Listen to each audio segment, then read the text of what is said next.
What is up, XRP and crypto enthusiast? I want to talk about why the crypto market is crashing in real time. Here you'll see the 30-minute chart. Just an hour and a half ago, Bitcoin was at 45K, and people were speculating on it hitting 46K. It's currently on the brink of breaking 41.4K, and you could see even lower prices today. I'm going to speculate on why that's happening, and then a few other interesting stories. First off, though, if you guys need a spot to get XRP or Bitcoin or Flare, I recommend Uphold. It's sleek, it's simple, it's secure. You can find a link to Uphold in the video description below. So even though Bitcoin and crypto is tanking as we speak, it is a historical day for the crypto markets.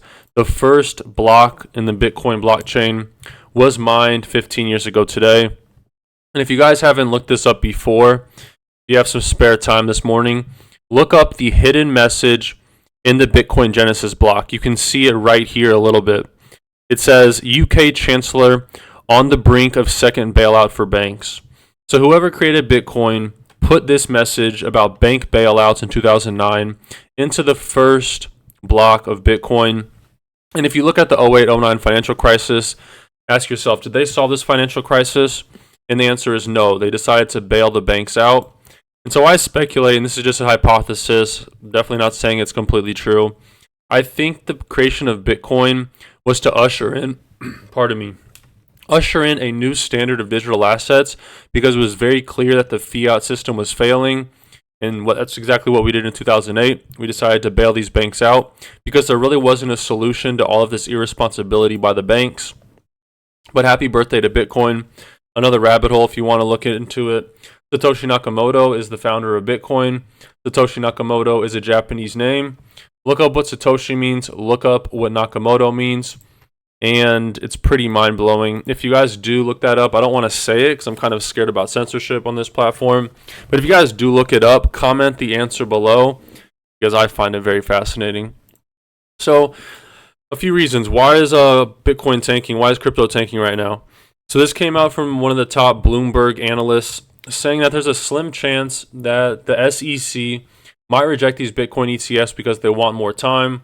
A lot of people have been saying it's a 90%, 95% acceptance rate, but there is still speculation that these Bitcoin ETFs could be rejected. Now, a bigger reason why is this clip right here. Take a listen. This thing is, you can't kill it. No, can't. And the late Charlie Munger, who was so brilliant on so many things, was blind to this. Now you can say, wait a second, maybe it's all going to come Jamie around. Dimon has not spared any negative words. No, but look, I mean, it's a reality and it's a technological marvel, and I think people have to start recognizing that it's here to stay. The SEC's been against it almost the whole time. Yeah.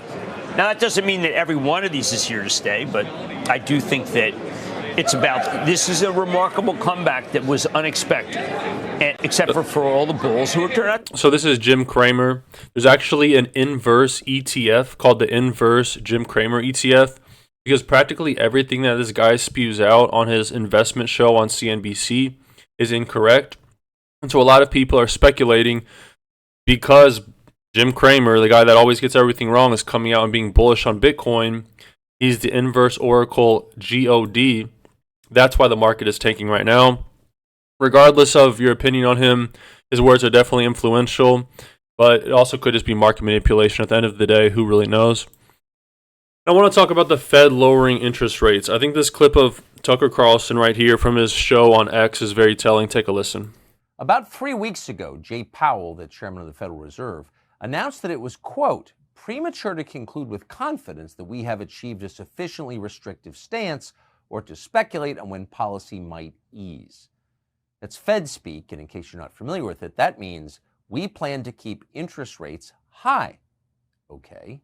Then last week, 2 weeks later, with no warning at all, Jay Powell seemed to pivot dramatically and say almost the opposite. Actually, he said, cutting interest rates is something that, quote, begins to come into view and is clearly a topic of discussion out in the world and also a discussion for us at our meeting today.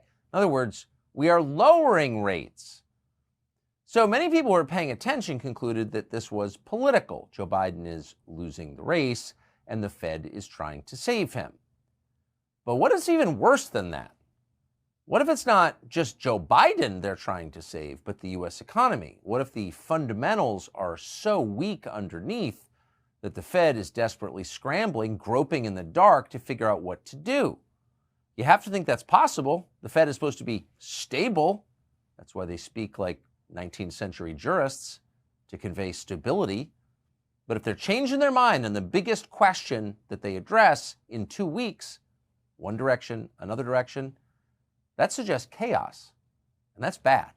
The world has fundamentally changed because of the zero interest rate policy. Yeah. You know, we have all this debt. It was made possible by zero interest rates. And in the past, decade after decade, when you had low unemployment, you had low deficits. And that makes sense. When there's low unemployment, you don't have to pay so much unemployment benefits. You have higher tax receipts because more people are employed. But starting in 2015, something changed. We've had low unemployment since 2015, and yet the deficit has been rising since 2015. This is unprecedented to have a rising deficit with what's considered to be close to full employment. So we have a debt-based economic scheme. The deficit as a percent of GDP is running at above 6%. People talk about this as a good economy, but if we actually didn't run a budget deficit, if we had a balanced budget, GDP would be negative over the last 12 months. And so this is the fundamental problem. And I think that's factoring somewhat into the Fed's logic, but it's not tenable. We cannot keep going on with this deficit-based scheme. And I think people are starting to understand that. It's amazing how many things have so fundamentally changed. You know, when I was in college, there was this Greenpeace movement, and their motto was "Save the whales." Right. And now the environmentalist movement is killing the whales with windmill construction in the ocean. You know, when I was in college, went to Dartmouth College near the Vermont-New Hampshire border. It's in New Hampshire. There were a lot of sort of hippie types that had bumper stickers that said "Split wood, not atoms." Yes. And now what are we doing?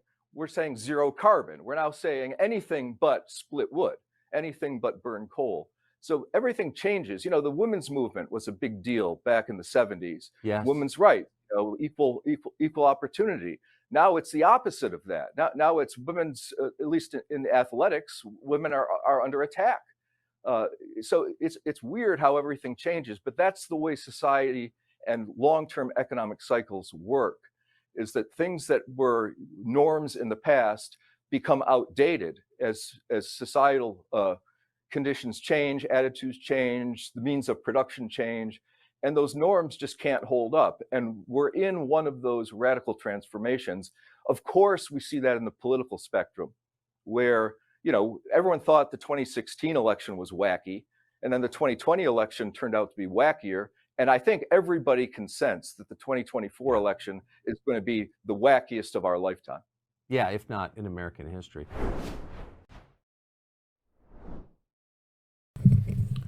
Pardon me, my mic came unplugged. I thought that was an interesting clip. Is the market basically collapsing because we had practically zero interest rates for such a long time, or do you think they're manipulating interest rates because it's re-election year coming up? Let me know your thoughts in the comments below. Have a great day. Until next time.